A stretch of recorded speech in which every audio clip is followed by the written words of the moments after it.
Flight boss, bitch, you know, for sure. You're now listening to the Mind of Terry's Moon. I'm the Archangel Uriel, and I'm here to carry out God duties and motherfucking responsibilities. Let me back up a little bit. So right now, I'm finna talk about the importance of, well, not the importance, but you know, when you don't have any planets in a house. So, when you don't got no planets in the house, now you want to ask, what does this mean? Now, even when you do have a planet in a house, you should still do this same thing that I'm about to explain. But when you don't have a planet in the house, this is how you should still look at it.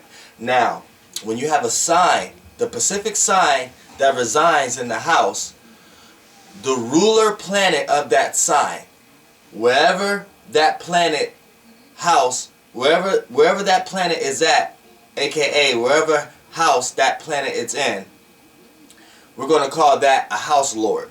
So we call the planets the house lords, as far as when we say what signs rule or what planets rule the signs. For an example, now my first house is Leo.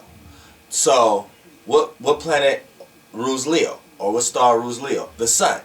So I don't have no planets in my first house, right?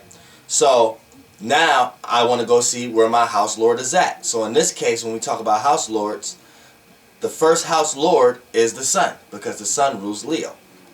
So the sun, my sun, is in the 9th house. So now what that means is, throughout my life, what's the 9th house? Learning, wisdom, long distance travel, experiences. So what this means is, since my first house lord is in the 9th house, my first house archetype is going to get played out in a lot of 9th house type situations.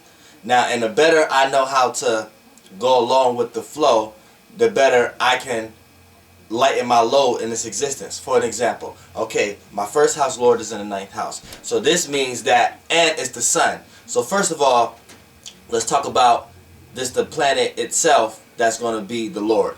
If it's the sun, that means it's going to be enlightened. It's going to be able to see. It's going to be able to visualize. It's going to be able to brighten up what's in the dark. So right now, my first house is doing that in the 9th house, because it's the sun that's actually representing it. Now, we have to talk about what's actually going on.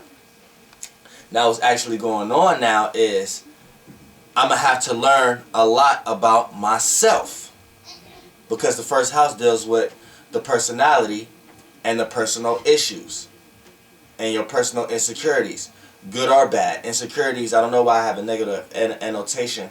Anytime you try to secure yourself within the inside, that's your insecurities.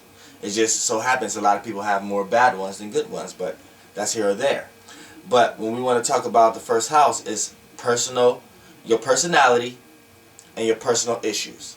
So when I had the first house lord in the 9th house, I have to learn a lot about my personal issues, personal situations, personal people in my life, my personality, my personal issues, my personal insecurities. I have to gain wisdom and learn knowledge about that. Now, and vice versa, I'm going to have a lot of knowledge and wisdom on how to express myself. I'm going to have a lot of, it may be early in life, it may be detached to the point that I place myself in a lot of situations that I'm sealed off, but then that developed the science in order for me to know the proper way to express myself on future terms.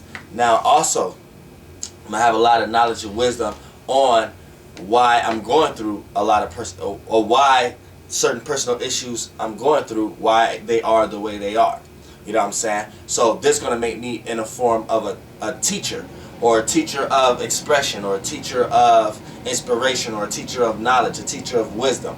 Not actually the knowledge or a specific thing itself, as my first house lord was in the 3rd house, with more analytical, like I'm giving you a basic science of something if I want to talk about English, or if I want to talk about math. No, it's more of a philosophical teachings. So it's the first house lord in the 9th house, where it's more personal, more about the personal meaning and the philosophical meaning and understanding of your personal awareness.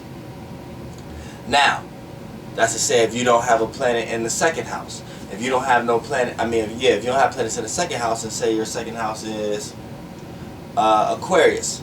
So your second house lords is going to be Uranus and Saturn. Mainly Saturn, but co-ruler by Uranus.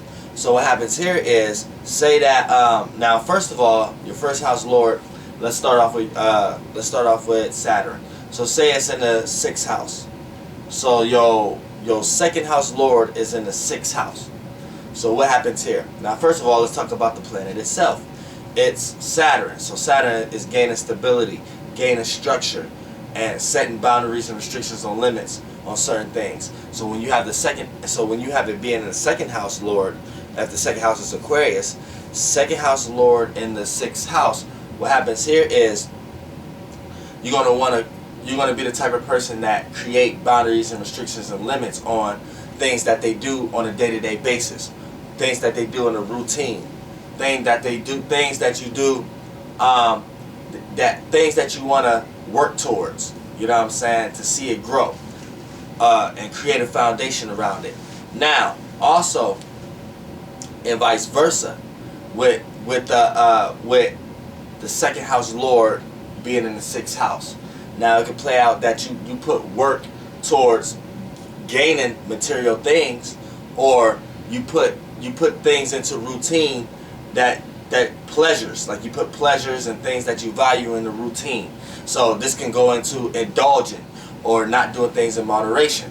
So that it can play out like that with the second house lord being in the 6th house, because you work on the things you have, but you also overvalue things that you have, overappreciate things that you have, misuse things that you have. You see what I'm saying? Now, when it comes to the other one, Uranus, and let's just say you have Uranus in the 7th house. So you got the second house lord in the 7th house. So what happens here is, first of all, we're talking about Uranus.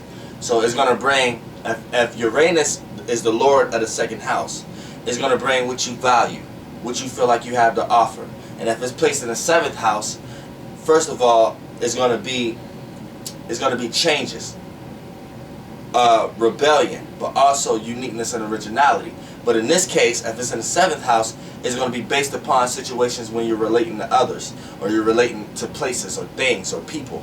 You know what I'm saying?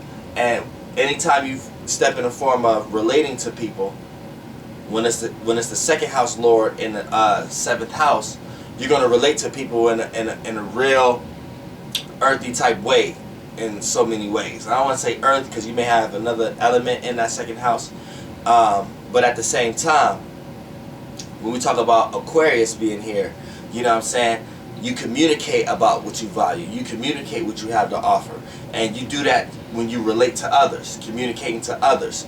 You like to relate to others of what they may have, or how they get along with others, or what they value, or what they appreciate.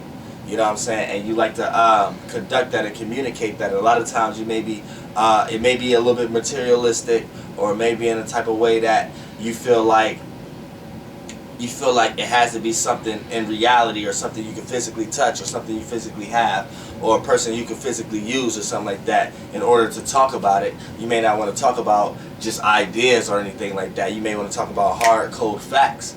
But at the same time, you like to talk about it relating to others. You know what I'm saying? But you may go through a lot of changes and a lot of rebellious and oppositions. But at the same time, it's going to be unique and original. It's going to be a unique and original experience amongst when you're relating to a other. You know, so that's how the second house lord can also play out in the 7th house, and also take into consideration what actual planet it is, which in this case it was Uranus.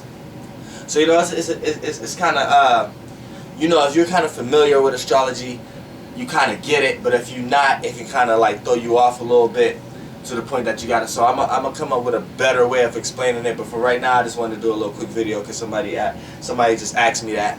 So, you know, flight boss bitch, you know, for sure, goddamn.